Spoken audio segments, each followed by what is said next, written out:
que ele merecia? Será porque ele fez alguma coisa para Deus e Deus falou: ó, eu vou chamar Abraão e vou abençoar Abraão, vou abençoar a descendência de Abraão, porque ele é o melhor homem, porque ele é um homem sem pecado, porque ele é um homem puro? Não, senhores, Deus chamou Abraão, que com certeza a Bíblia diz que os olhos do Senhor procurarão os fiéis da terra. Talvez existia um clamor no coração de Abraão, talvez existia uma vontade de conhecer e voltar-se para Deus. Na verdade, os descendentes de Abraão, todos eles conheciam a história do Jardim do Éden, todos eles conheciam a história de Abraão, de Adão, e sabiam que Adão foi expulso, mas Deus, pela sua infinita misericórdia, havia prometido que da semente dele nasceria um libertador, ou nasceria alguém que esmagaria a cabeça da serpente, viria um que daria um brado de vitória sobre o pecado, sobre o inferno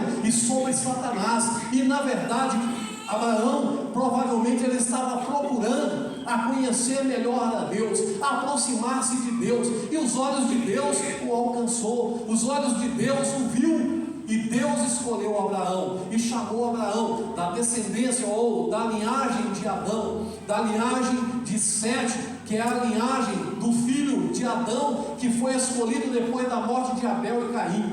E Deus agora chamou aquele homem e começou e fez promessa para aquele homem. A promessa que Deus fez, que lhes daria uma terra que emanava leite e mel. Deus prometeu ser com ele, Deus prometeu abençoá-lo em toda a trajetória da sua vida. Na verdade, queridos, o que aconteceu com Abraão foi o mesmo que aconteceu comigo e com você. Nós, queridos, ouvimos a mensagem da palavra de Deus. O que Deus nos prometeu é que se nós formos fiéis a Ele, se nós permanecermos fiéis a Ele, nós vamos entrar em uma terra que mana leite e mel.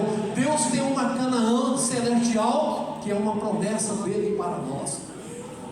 E Abraão não era diferente. A Bíblia diz que Abraão, ele foi justificado, foi pela fé, não é pelas suas obras, não é por aquilo que ele fez. E a sua família também, a família de Abraão, se os irmãos forem olhar bem, não é tão exemplo para nós. Se nós formos procurar bons exemplos na vida conjugal de Abraão, nós vamos ver que na verdade, a princípio, ele queria ser fiel, mas por influência da sua mulher, ele tomou outra mulher e teve consequência dos seus atos. Deus nunca permitiu que o homem tivesse mais de uma mulher. Na verdade, Deus criou um homem e criou uma mulher e fez o primeiro casamento. Deus não criou um homem e várias mulheres. Deus criou um homem e uma mulher. Então Deus, queridos, que fez o primeiro casamento, Ele deu o exemplo que o casamento deve ser entre um homem e uma mulher. E na verdade, esses homens que nós estamos falando aqui cometeram algumas falhas. Entre elas, Abraão teve outra mulher e dela nasceu um filho, que é os ismaelitas, que é Ismael, como os irmãos conhecem bem a história. E se os irmãos continuar lendo os versículos que eu iniciei lendo aqui, os irmãos vão ver que José depois foi vendido para os ismaelitas, que também era descendente de Abraão. Foi uma família um tanto complicada, mas eu quero dizer para os irmãos que Deus, quando Ele chama alguém, Deus, quando Ele escolhe alguém, Deus trabalha na vida daqueles que Ele chama. Deus começa a moldar a vida daquele que Ele chama. Deus começa a trabalhar de uma forma maravilhosa, poderosa e especial. E no decorrer da nossa caminhada, muitas das vezes alguém é liberto no momento que ele é chamado, ou no momento que ele aceita Jesus, ele é liberto dos vícios, da dificuldade, dos problemas. Ele começa a ser uma pessoa totalmente diferente. Mas tem pessoas que Deus trabalha no caráter dele, Deus começa a trabalhar na vida dele, Deus começa a moldar essa pessoa. Eu tenho a certeza que no final da vida de Abraão, ele foi muito melhor do que no início da sua vida.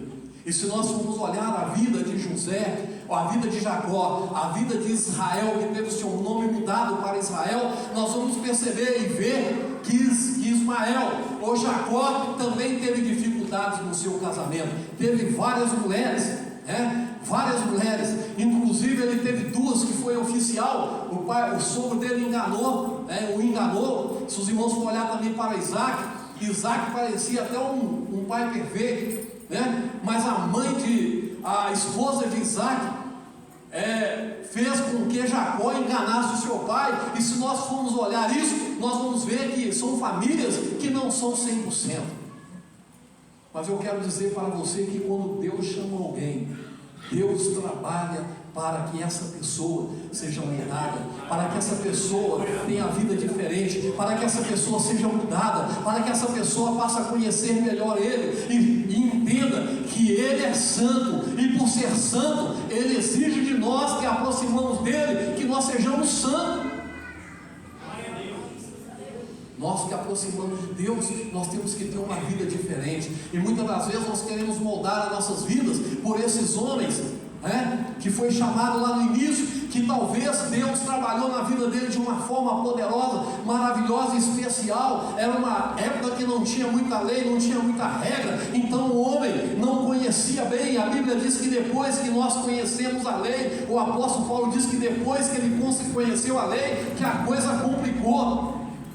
Mas não querendo justificar, eu quero só dizer para os irmãos que foram famílias que nós não podemos tomar muito por exemplo, mas nós devemos tomar por exemplo aquilo que Deus faz na vida do homem, ou que Deus quer fazer na nossa vida. Deus quer trabalhar no nosso caráter, Deus quer trabalhar na nossa vida, Deus quer que nós sejamos perfeitos, porque Ele é santo. E quando nós que somos chefe de família, ou alguém que já pensamos, alguém que somos conscientes, nós nos aproximamos de Deus, nós não conseguimos ficar de qualquer maneira diante de Deus, nós temos que mudar, não é verdade? Nós temos que mudar a nossa vida, e a bênção, queridos, está em nós mudarmos o nosso jeito de agir, o nosso jeito de falar, o nosso jeito de proceder. Nós temos que mudar para que nós possamos agradar a Deus. Mas também, queridos, hoje, por ser culto da família, eu quero dizer para os irmãos que essa família tinha uma promessa de Deus. A promessa de Deus foi feita a Abraão, e Deus estava velando pela sua promessa para cumprir. E Deus, na verdade, abençoou este povo, abençoou esta família. Deus abençoou estas famílias. Os irmãos sabem muito bem a dificuldade que Abraão enfrentou, sabem muito bem a dificuldade que Isaac enfrentou. Abraão enfrentou dificuldades 1000, até querer tomar a mulher de Abraão, que eu acho que é uma das coisas mais difíceis. O cara falar que vai tomar minha esposa, eu fico bem bravo. Eu vou falar com os irmãos que eu perco até um pouco o rumo da minha casa, fico bem nervoso, né? Então imagine os irmãos, Abraão correu o risco de perder a sua esposa, mas Deus ali estava trabalhando na vida de Abraão. Deus estava mostrando para Abraão que Ele é o Deus Todo-Poderoso, Ele é o Deus que cuida dos seus. Ia deixar um homem bravo você falar que vai tomar a esposa dele, aí o negócio, o carro emborra, né? E fica bem bravo. Então creio eu que Abraão sofreu muito, apesar que chamava Abrão ainda, que ele não era pai de grande nação. O nome dele foi mudado depois, quando ele se tornou pai de uma grande nação.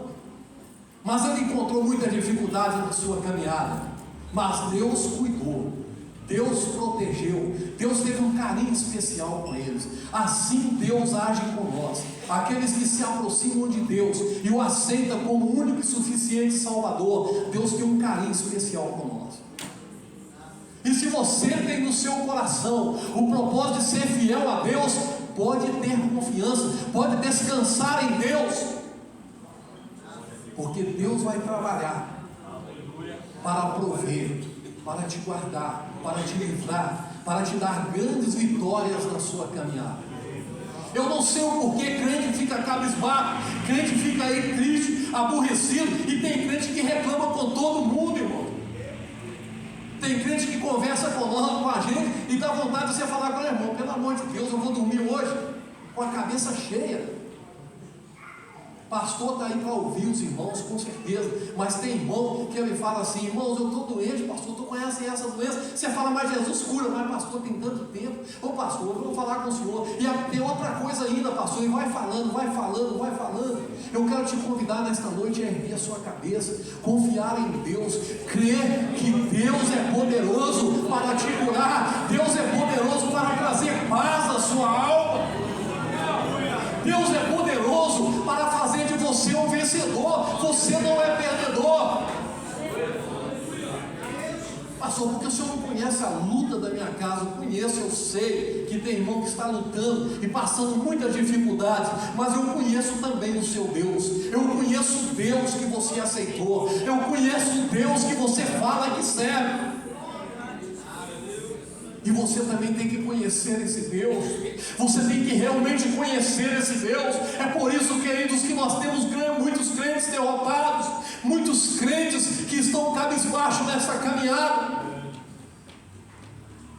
Mas anda pela fé agora. Creia. Ergue a sua cabeça. Você é vitorioso. A sua família é vitoriosa. Pastor, mas tem muitos problemas, muitas dificuldades. E daí? Deus tem promessa para você e para os seus familiares. Toma um pouquinho mais de cuidado. Se você precisar de tomar, cuida da sua família, aconselhe os seus filhos, chega mais junto dos seus filhos, não tenha filho diferente um do outro. Jacó cometeu um grande erro. Ele tinha um filho em mais estima do que os outros. Era filho da sua velhice, tudo bem, mas os outros também é carne da sua carne e sangue do seu sangue. Pastor, tinha um filho lá que era encrencado, irmão. Tem hora que você fica zangado com o encrencado, com o filho, né? Arteiro, mas dá nele uma chega ele no eixo, mas no seu coração ama o seu filho como os demais. Dedica amor e carinho aos seus filhos, como você dedica a todos. Oh, aleluia. Filho precisa ser amado, filho precisa ser respeitado, filho precisa ter um pé de igualdade, ser tratado com igualdade na sua casa, na sua família. Queridos, os versículos que eu li, não li todos os versículos, mas os versículos que se seguem, ali até os versículos que eu li, conta sobre o sonho que José teve. E os irmãos que conhecem sabem que José teve um sonho que o olho dele ergueu. Alguém fala que é de trigo, mas pode ser de trigo mesmo, eu não sei, a Bíblia não está falando que é de trigo, mas o olho dele se ergueu, e os demais olhos dos seus irmãos, que são 11 irmãos, se curvaram diante do olho dele. E ele vai e conta para os seus irmãos. Na verdade, talvez por inocência, ele tinha 17 anos. A Bíblia diz que tinha aproximadamente 17 anos, ou menos um pouco de 17 anos. Depois ele teve um outro sonho, que as estrelas se curvavam diante dele. E o mais agravante que ele contou para a família, é que o sol e a lua também se curvavam diante dele. Aí os irmãos perguntam: ah não, estou certo? Nós vamos nos curvar diante de você, você vai reinar sobre nós sim, você vai dominar sobre nós. E fizeram para ele essa pergunta, mas já fizeram com maldade. Tem sonhos, irmãos, que nós que somos igreja estamos sendo aconselhados hoje, né? Que tem pessoas que por inocência contam os seus sonhos, e muitas das vezes, querido, nós temos sonhos que nós contamos com orgulho para os outros. Nós talvez, o nosso caráter ainda não foi trabalhado, nós não fomos trabalhados ainda o suficiente para receber aquela bênção. Deus falou que vai nos dar, mas não é naquele momento, e Deus vai trabalhar para que isso aconteça, e muitas das vezes nós até esnobamos.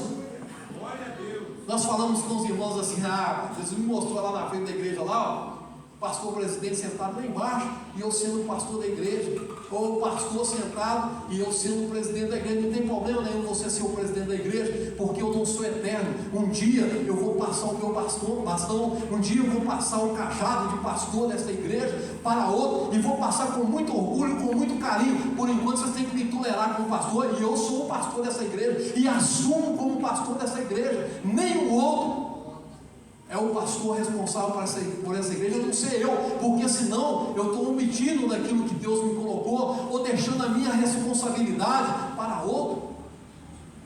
Mas chega um momento que Deus, Ele vai cumprir o sonho na sua vida, Ele vai cumprir a promessa na sua vida, saiba os outros ou não, os outros queiram ou não, Ele vai cumprir a sua promessa. E o mais importante que eu entendi nessa mensagem, que Deus fez isso não para o engrandecimento de José, porque a primeira coisa que Deus fez foi que os seus irmãos o pegaram, o prenderam, o lançaram numa cova. Se não fosse Judá, parece que é Judá mesmo, ele estaria morto, porque o irmão dele não deixou matá-lo. Falou: não, vou jogar ele aqui dentro dessa cova. E quando eles viram uma caravana de ismaelita, que era descendente também de Abraão, eles pegaram e reuniram entre si, pegaram o seu irmão José e venderam. E o seu irmão foi levado para o Egito e foi vendido na casa de Potifar. Potifar era o chefe da guarda de Faraó, era um dos comandantes da guarda de Faraó, e ali Deus trabalhou na vida dele. Mas o que eu acho importante nisso, queridos, hoje é culto das primícias, culto da família e culto das primícias. Eu quero dizer primeiro que Deus quer trabalhar na sua família. Deus quer fazer da sua família uma família abençoada, uma família que sinta-se honrada, que sinta-se uma família que o pai goste, que a mãe goste, uma família que seja uma família amada. Isso depende muito de você. Se você amar os seus filhos, se você dedicar amor e carinho aos seus filhos, se você cuidar dos seus filhos com carinho. Eu já ouvi contar uma história que um senhor sempre ele ia no asilo e sempre ele levava uma flor. E um dia ele estava no ônibus indo para esse asilo e levando uma flor. E alguém perguntou: por que você está levando essa flor? Ele falou: estou levando para minha esposa, que está com Alzheimer, ela está internada. E eu estou levando essa flor para ela. Ela tem Alzheimer, então ela não conhece ninguém, ela não sabe nada. Ele falou, a pessoa perguntou: mas por que você está levando essa flor para ela? Ela não vai nem reconhecer você e nem saber que gesto é esse. Ele falou: ela não sabe, mas eu sei o que isso significa. É o meu amor e o meu carinho para ela. Queridos, tem filhos nossos que tem alguma dificuldade de entender as coisas, mas nós temos que dedicar amor e carinho, dedicação. Sabe por quê? Porque, queridos, isso vai fazer bem, vai fazer a diferença na vida dos seus filhos. Agora, outra coisa importante que eu achei nesses versículos que eu li, ou nesses versículos que se seguem, é que Deus levou José. Ali naquela família, Deus tinha um homem que estava sendo preparado para prover as necessidades daquele povo, para prover as necessidades, porque viria uma grande fome sobre toda a terra, e Deus estava preparando um dos filhos de José para ser o provedor de toda a terra. Queridos, Deus, quando Ele chama você, quando Ele escolhe você, Ele tem um propósito. Talvez até nós achamos que é para nós nos engrandecermos, ou para nós nos destacarmos entre os demais. Não, eu sou tal, eu sou grande. Queridos, a duração da vida do homem é pouco tempo aqui na terra, e você sabe muito bem. Quando o homem fica muito velho aqui na terra, a Bíblia diz que é enfado e canseira. Então, queridos, você pode ser quem quer que você seja, o homem que você é. Mas eu quero dizer para você que você está aqui na terra simplesmente para servir e para ser um vaso, ou para ser alguém que é escolhido por Deus para fazer algo para o bem da sociedade, para o bem dos seus irmãos, para o bem da sua igreja, para o bem da sua família. Eu te convido a entender os propósitos de Deus na sua vida. Não é para você ser um tal, não é para você ser um grande, é para que o nome do Senhor seja glorificado na sua vida. Deus levou José, deixou ele passar por várias dificuldades. Entre as dificuldades, ele foi lançado no cárcere, e do cárcere ele foi tirado para ser o governador do Egito.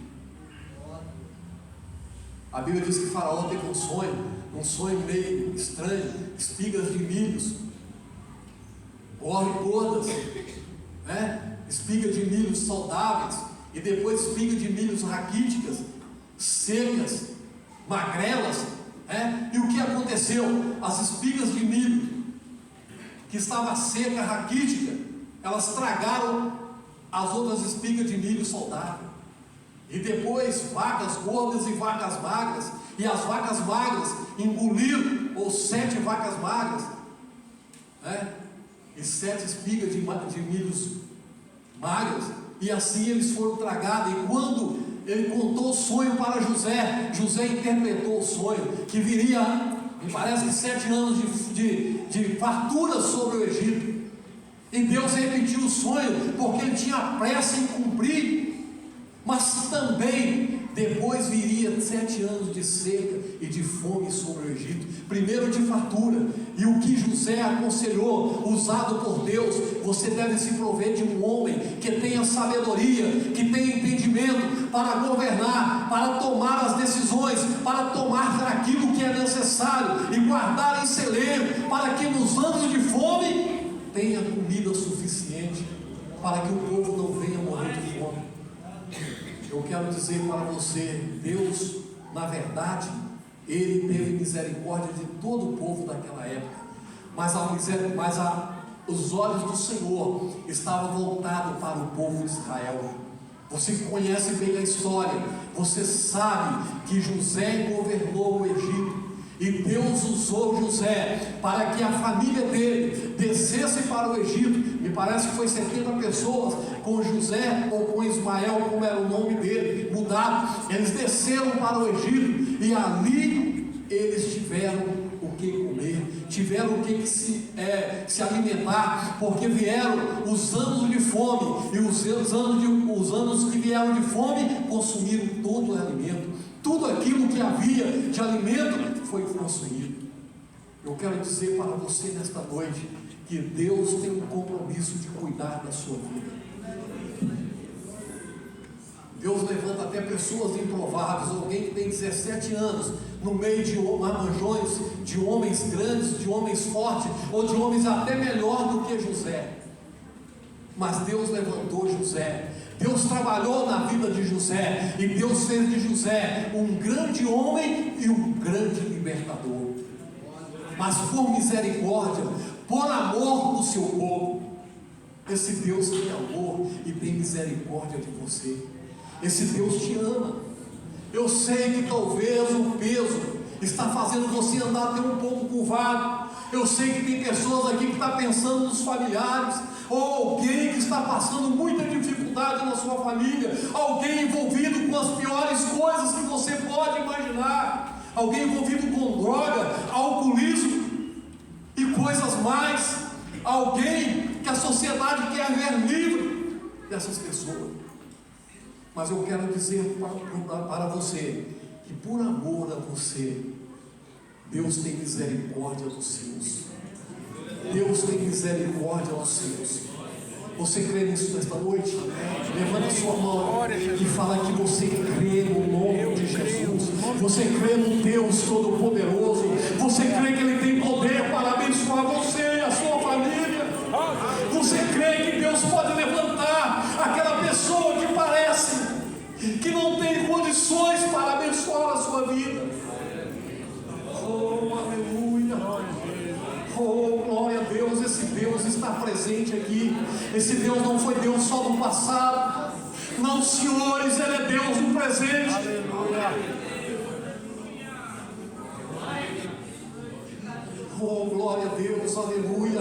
Eu sinto a presença de Deus aqui neste lugar. Eu sinto a presença de Deus abençoando vidas aqui neste lugar. Não estou falando isso para te emocionar. Que eu vou falar para te emocionar é que você tem que procurar a ser santo assim como o Senhor é santo.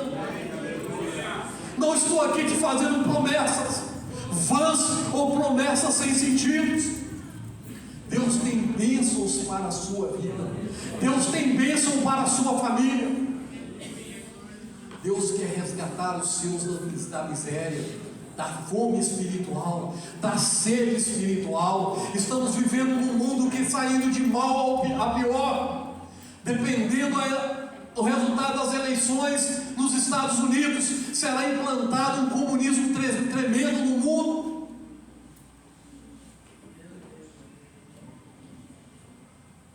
Mas, queridos, nós não precisamos esperar nada de melhor aqui na terra. Mas nós temos uma grande promessa. E essa grande promessa é que Deus cuida de nós. Glória a Jesus. Eu quero perguntar: quantos têm alegria na alma aqui?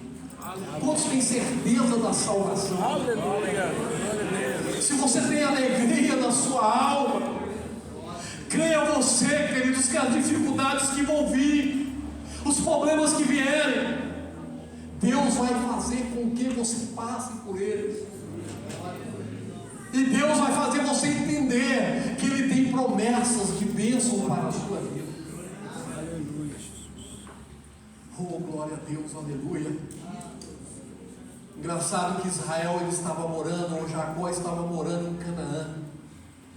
Na época que ele desceu para o Egito, ou que seu filho foi vendido, ele estava morando na terra de Canaã. A terra de Canaã era a terra prometida por Deus ao povo de Israel.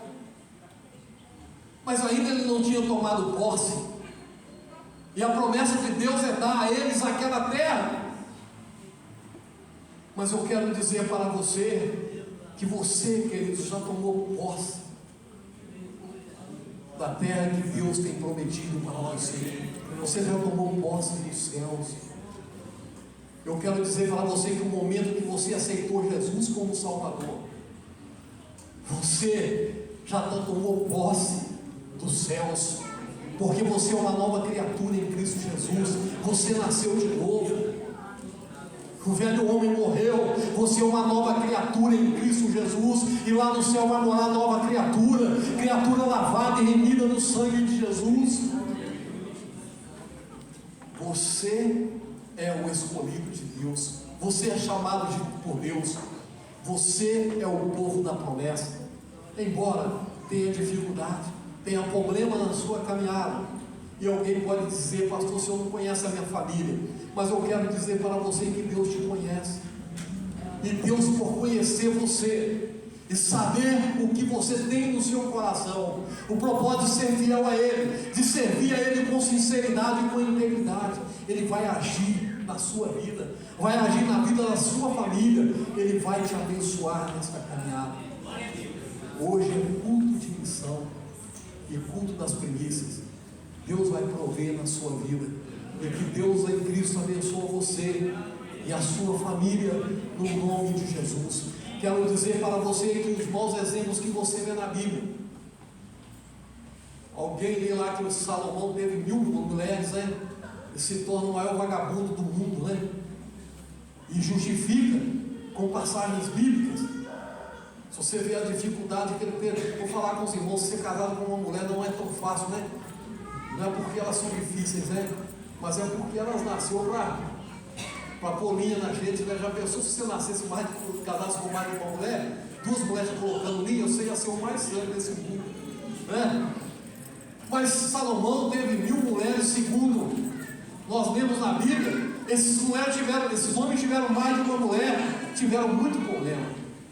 Mas eu quero te aconselhar nessa noite: seja fiel a Deus, seja fiel à sua esposa, seja fiel à sua família. E você sabe o que vai acontecer? Um dia você vai chegar na minha idade.